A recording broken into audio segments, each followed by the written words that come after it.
وعلیکم السلام ورحمۃ اللہ وبرکاتہ. کیا حال ہے آپ کا؟ الحمدللہ. بس حضور کی دعا کا اثر ہے، زندہ سلامت. بڑی ہمت کے ساتھ حضور یہ میں نے ارادہ کیا ہے سوال پوچھوں. کئی سال سے میں انتہائی تردد میں مبتلا ہوں اور مجھے آج تک اس کا تشفی بخش جواب نہیں مل سکا حضور. بس میں کیا کروں حضور، تو ادراک و فہم کا منبع ہے. ما ملکت ایمانکم کے سلسلے میں جو کئی جگہ تمتع کے سلسلے میں آیات اور قرآن مجید میں ذکر موجود ہے، میں اس کا کوئی تشفی بخش اپنے تعین اپنے نزدیک تعبیر و تفصیل نہیں کر سکا. وہ گزارش ہے حضور سے کہ اس مسئلے پہ آپ روشنی ڈالیں. درست ہے جی، انشاءاللہ. یہ جو سوال ہے اس کا پس منظر یہ ہے کہ قرآن کریم میں بہت سی آیات ایسی ہیں جن سے یہ استنباط ہوتا ہے کہ شادی کے تعلقات بھی جائز ہیں، اور اس کے علاوہ جو لونڈیاں آپ کے تابع ہوں ان کے ساتھ بھی تعلقات قائم کیے جا سکتے ہیں، اور وہاں شادی کی شرط نہیں ہے. بعض ترجمہ کرنے والوں نے اس بات کو عجیب سمجھتے ہوئے اور قرآن کی جو پاکیزگی کی تعلیم ہے میں ہی اس کے مطابق نہ سمجھتے ہوئے یہ ترجمے کیے ہیں کہ وہاں بھی اگر شادی کرو تو پھر ایسا ہوگا. جہاں تک میرا تعلق ہے میں پوری طرح آپ سے متفق ہوں کہ یہاں شادی کی کسی شرط کا کوئی ذکر نہیں ملتا، بلکہ قطعی طور پر ایسی آیات ہیں جن میں شادی کا ذکر مکمل کرنے کے بعد پھر اس تمتع کی اجازت دی گئی ہے. یہ سوال ہے جو ذہنوں کو کلیدتا ہے. اس میں دو پہلو ہیں. ایک پہلو تو ہے لونڈی کا تصور، کسی آزاد کو غلام بنانا. دوسرا پہلو یہ ہے کہ بغیر شادی کے تعلقات قائم کرنا، جبکہ اسلام پاکیزگی اور طہارت پہ بہت زور دیتا ہے. یہ چونکہ بہت ہی بنیادی اور اہم سوال ہے اور آپ نے جواب نہیں چاہا، تشفی چاہی ہے، تو تشفی تو اللہ ہی عطا فرماتا ہے، مگر تشفی دینے کی کوشش میں مجھے جواب سمجھا کر ذرا لمبا دینا ہوگا. اس کے سارے پہلوؤں پر سیر حاصل بہت ضروری ہے. ایک بات تو یہ ہے کہ جنسی تعلقات کی بنیاد کیا ہے؟ کیا اپنی ذات میں یہ ناپاک چیز ہے یا اپنی ذات میں نیوٹرل چیز ہے؟ اگر مذہب کے حوالے سے نہ دیکھا جائے تو آج کل بڑی شدت سے ناپاک ہونے کے برعکس سوال اٹھ رہے ہیں، اور کہا یہ جا رہا ہے کہ ایک طبی خواہش کو مذہب نے دبا کر انسان کو نفسیاتی مرضوں میں مبتلا کر دیا ہے، اور کوئی وجہ نہیں کہ اگر شادی کے ذریعے اجازت ہے تو بغیر شادی کے بھی اجازت ہو. اس لیے جہاں تک جنسی تعلقات کے قیام کا تعلق ہے، اگر یہ واقعتاً ایک فطری تقاضا ہے تو فی ذات ہی اس کو ناپاک قرار نہیں دیا جا سکتا، اور اگر یہ ناپاک ہو تو انبیاء کو اس سے مکمل اجتناب لازم تھا اور ان کو اس ضرورت سے بالا رکھنا چاہیے تھا، مگر ایسا نہیں ہوا. کسی نبی کے معاملے میں بھی یہ ہدایت نہیں ملتی، حتیٰ کہ حضرت مسیح کے متعلق بھی، جن کی شادی ثابت نہیں ہے، ہو سکتا ہوئی ہو لیکن ثابت نہیں ہے، ان کے متعلق بھی کوئی حکم آپ کو نیو ٹیسٹمنٹ میں عہد نامہ جدید میں نہیں ملے گا کہ تمہیں شادی نہیں کرنی. اس لیے پہلی بات تو یہ سمجھنے کے لائق ہے کہ حرام اور حلال کا تعلق اللہ کی اجازت سے ہے، اور فی ذات ہی یہ فعل نہ حرام تھا نہ حلال تھا. جہاں تک تعداد کا تعلق ہے، اس کا بھی تاریخی تتبع کریں تو پتہ چلتا ہے کہ مختلف وقتوں میں مختلف مذاہب نے مختلف پابندیاں لگائیں، اور ان میں بعض ایسے مذاہب بھی ہیں جہاں تعداد کی آخری پابندی کا کوئی ذکر ہی نہیں ملتا. جوڈائزم جو اسلام سے پہلے تھا اس میں آپ کو کہیں تعداد کی پابندی کا کوئی ذکر نہیں ملتا، یہاں تک کہ 99 کی اور سینکڑوں کی بھی باتیں کی جاتی ہیں، اور اس میں شادی شدہ کے علاوہ حرم کے ذکر بھی ملتے ہیں۔ تو سوال یہ پیدا ہوتا ہے کہ یہ مسئلہ ہے کیا، کیوں حرام اور کیوں حلال؟ اگر اس کی کنہوں میں آپ اتریں، اس کی تہ میں اترنے کی کوشش کریں تو آپ کو پتہ چلے گا، لیکن اس سے پہلے میں ایک اور بات کھول دوں۔ ایک آیت جس میں تعدد ازواج کا ذکر ہے، اسے غلط فہمی سے یہ سمجھا گیا کہ پہلی دفعہ اسلام نے تعدد ازواج کی اجازت دی ہے، حالانکہ پہلی دفعہ اسلام نے تعدد ازواج پر پابندی لگائی ہے، اور پابندی بھی ایسی جس کو دوہرا تہرا کر دیا گیا ہے، جس کا آخری نتیجہ اکثر صورتوں میں ایک ہی نکلتا ہے۔ اس لیے اس پہلو کو بھی رکھیں کہ اسلام کا رجحان اس وجہ سے جنسیات کی طرف بیان کرنا جائز نہیں ہے، کیونکہ یہ پہلا مذہب ہے تمام مذاہب میں جس نے تعدد ازواج پر پابندی لگائی اور عرب معاشرے کے خلاف پابندی لگائی اور تورات کی تعلیم کے خلاف پابندی لگائی۔ یعنی خلاف سے مراد یہ ہے وہ آزادیاں جو تھیں ان کو محدود کر دیا۔ تو جہاں بظاہر اجازت مل رہی ہے وہاں دراصل پابندی ہے۔ چنانچہ فرمایا کہ ایک سے زیادہ شادی کا جو پس منظر ہے وہ یہ ہے کہ جنگیں ہو رہی ہیں، ان میں بہت سی عورتیں بیوائیں بن جاتی ہیں، بہت سے بچے یتیم رہ جاتے ہیں۔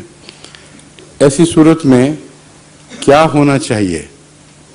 کیا اگر ایک ہی شادی پر اکتفا کیا جائے تو جنگوں کے بعد جو عورتوں کی تعداد بڑھ جاتی ہے، اور خاص طور پر ان بچیوں کی جن کی دیکھ بھال کرنے والا کوئی نہ ہو، تو سوسائٹی کو کس قسم کے خطرات درپیش ہوں گے؟ یہ پہلو جب آپ زیر نظر لاتے ہیں تو اس کا زمانے سے تعلق نہیں، ہر زمانے سے برابر یہ تعلق رکھتی ہے چیز۔ چنانچہ جنگ عظیم ثانی میں بھی ایسا ہوا، جنگ عظیم اول میں بھی ایسا ہی ہوا تھا کہ کثرت سے عورتوں کی تعداد مردوں سے بڑھی، اور ہر جنگ کے بعد یورپ کا اخلاقی معیار اچانک گر گیا، بلکہ ڈوب گیا۔ اس سے پہلے حیا، شرافت اور احتیاطوں کی جو قدریں تھیں وہ یکسر ٹوٹ گئیں، اور دن بدن پرمیسیونیس جس کو کہتے ہیں اس کی طرف قدم بڑھا، یہاں تک کہ وہی آواز جس کا شروع میں ذکر کیا تھا اب کھلے بندوں سنائی دینے لگی ہے، اور ان کے تمام ذرائع ابلاغ اس پہلو سے نہایت گندے ہو چکے ہیں۔ اب سوال یہ پیدا ہوتا ہے کہ اسلام نے اس مسئلے کا کیا حل پیش کیا؟ اسی حوالے سے پھر آگے غلامی کی بات شروع ہوگی۔ جنگ کے دوران کثرت سے عورتیں بڑھ جاتی ہیں اور مرد کم ہو جاتے ہیں، اور یہ یونیورسل ہے۔ ایسی صورت میں دو طرح کے نقصانات ہوتے ہیں، ایک جنگی قیدیوں کی صورت میں، اور ایک اپنے معاشرے میں فتح ہونے کے باوجود اندرونی مسائل بھی اٹھ کھڑے ہوتے ہیں۔ اس زمانے میں جس زمانے میں یہ آیات نازل ہو رہی ہیں اگرچہ دائمی ہیں، مگر اس زمانے کے خصوصی حالات سے خصوصی تعلق رکھتی ہیں۔ اس وقت کوئی کہیں بھی دنیا میں وار کیمپس کا کوئی تصور نہیں تھا، کوئی ایسا ادارہ نہیں تھا جو قیدیوں کو سنبھال لیتا۔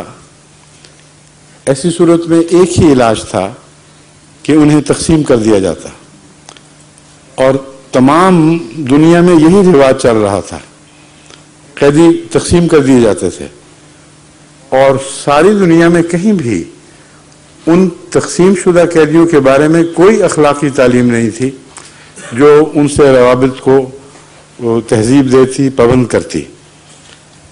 اب ایسی صورت میں تصور کریں کہ اسلام میں جب وہ حملے ہوئے ہیں اور جوابی کارروائیاں ہوئی ہیں، اس وقت دشمن تو مسلمان عورتوں کے اوپر رواج کی وجہ سے، کسی بے حیائی کی وجہ سے نہیں، بلکہ مسلمہ انسانی دستور کے تابع ہر قسم کے تعلقات جائز سمجھتا تھا، اور اسلام اس کے مقابل پر اگر کوئی پابندی لگا دیتا تو یہ ان ایون بات ہو جاتی، غیر متوازن بات ہوتی، لیکن صرف یہی خرابی درپیش نہ ہوتی۔ دوسری مشکل مسلمان معاشرے کو ان عورتوں کے اضافے سے جو نقصان پہنچنا تھا کہ اجازت نہیں ہے لیکن آزاد منش عورتیں آ گئی ہیں، ایسی عورتیں آ گئی ہیں جن کی تہذیب و تربیت اسلامی اقدار میں نہیں ہوئی، جن کے ہاں حیا کے وہ معیار نہیں ہیں جن کو اسلام نے قائم کیا ہے۔ اس وقت اندازہ کریں کہ اسلامی معاشرے کو کیسا نقصان پہنچ سکتا تھا۔ اس لیے دو طرح کے علاج اسلام نے تجویز کیے۔ ایک علاج یہ کہ نکاح کی تعداد کی طرف توجہ دلائی کہ ہم تمہیں اجازت دیتے ہیں کہ اس حد تک نکاح کر سکتے ہو اور 4 سے زیادہ پھر بھی نہیں کرنے۔ دوسرے وہ عورتیں جو غلام بن کر آئی ہیں، لونڈیاں بن کے آئی ہیں، ان کے متعلق اگر یہ پابندی لگائی جاتی کہ ان سے ضرور شادی کرنی ہے تو ایک اور مصیبت اٹھ کھڑی ہوتی۔ وہ جو پہلی بیویاں ہیں ان کے اوپر یہ آ جاتی جن کی ابھی تک کوئی معاشرتی حیثیت قائم نہیں ہوئی، نہ وہ ایسی ہو سکتی ہیں کہ ان کے ساتھ باقاعدہ شادی بیاہ کر کے تو اچھے ماحول میں تمام بیویوں اور بچوں کے درمیان ایک اصلاحی معاشرہ قائم کیا جا سکتا۔ اس لیے قرآن کریم نے جہاں لونڈیوں سے نکاح کی اجازت دی بلکہ پروموٹ کیا، وہاں محسنات کی شرط ساتھ لگا دی۔ محسنات کا ایک مطلب ہے شادی شدہ عورتیں، دوسرا مطلب ہے جو پاک دامن ہوں۔ تو فرمایا کہ ہم تمہیں جو پہلی اجازت ہے وہاں محسنات کی کوئی شرط نہیں۔ یہ قرآن کریم کی فصاحت و بلاغت کا کمال ہے کہ جہاں بھی لونڈیوں سے ازدواجی تعلقات بغیر نکاح کے کرنے کی اجازت ہے وہاں ان کے محسنات کی کوئی شرط نہیں، ورنہ تو شاید ہی ان لوگوں میں سے کوئی ملتی جو مشرکین میں سے آ رہی تھیں۔ اس لیے وہاں محسنات نہیں رکھا، لیکن جہاں فرمایا کہ تم لونڈیوں سے بھی شادی کرو، بلکہ آزاد مشرکوں کے مقابل پر تمہاری لونڈیاں بہتر ہیں جو مسلمان ہو گئی ہوں، لیکن شرط یہ ہے کہ وہ محسنات ہوں، پاک دامنے ہوں۔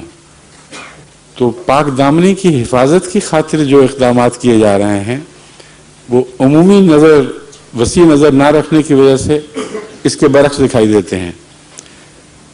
اب پھر واپس اس طرف آئیں کہ کسی چیز کی حرمت و حلت جہاں ذاتی نہ ہو وہاں اذن الہی سے تعلق رکھتی ہے۔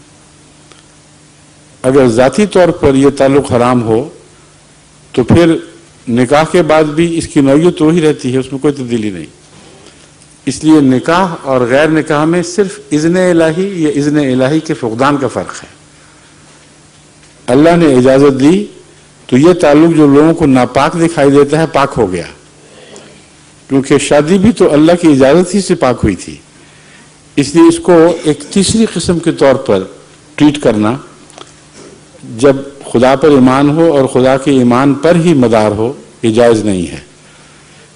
اس لیے یہ تو سمجھ آئی کہ خدا تعالیٰ نے کیوں اجازت دی، اور ایک سے زیادہ شادیوں کی اجازت اپنی بچیوں، مسلمان بچیوں کی حفاظت کے لیے اور ان کو اخلاقی نقصان سے بچانے کی خاطر تھی، یہ واضح ذکر ہے۔ اور غیر عورتوں سے جو معاشرے میں آ رہی ہیں، جو جنگ کا دوسرا نقصان تھا، ان کو سنبھالنے کی خاطر، تاکہ وہ آزادانہ معاشرے کو گندہ نہ کریں۔ ان کی اپنی ضرورتیں بھی تھیں، ان کو بھی جنسی یا غیر جنسی جو بھی انسانی نفس کی تسکین کی خواہشات ہیں جو طبعی ہیں، ان کو پورا کرنے کے لیے اگر اللہ تعالیٰ کوئی سامان مہیا نہ کرتا تو ان کے لیے بھی مصیبت تھی اور معاشرے نے بھی برباد ہونا تھا۔ اس لیے یہ لازماً ایسا ہی ہونا چاہیے تھا. مجھے تو کبھی بھی اس حکم میں کوئی اجنبیت دکھائی نہیں دیتی. جہاں تک اس بات کا تعلق ہے کہ ان کے ساتھ روابط رکھے جائیں اور گویا وہ جانور ہیں، ان کا کوئی حق نہیں ہے، ان کے ساتھ یہ سلوک ایسا جیسے تھرڈ ریٹ شاری ہیں، ان کی اس بات کی روکیں قرآن کریم نے بھی مہیا فرما دی اور آن حضرت صلی اللہ علیہ وآلہ وسلم کے اسوہ حسنہ نے بھی. اس کے متعلق یاد رکھنا چاہیے کہ صرف ایک اسلام ہے جس نے غلاموں اور لونڈیوں کے حقوق کا اس وضاحت سے ذکر فرمایا ہے اور اتنی باریکی سے تفاصیل میں گیا ہے کہ اور کہیں یہ ذکر نہیں ملتا.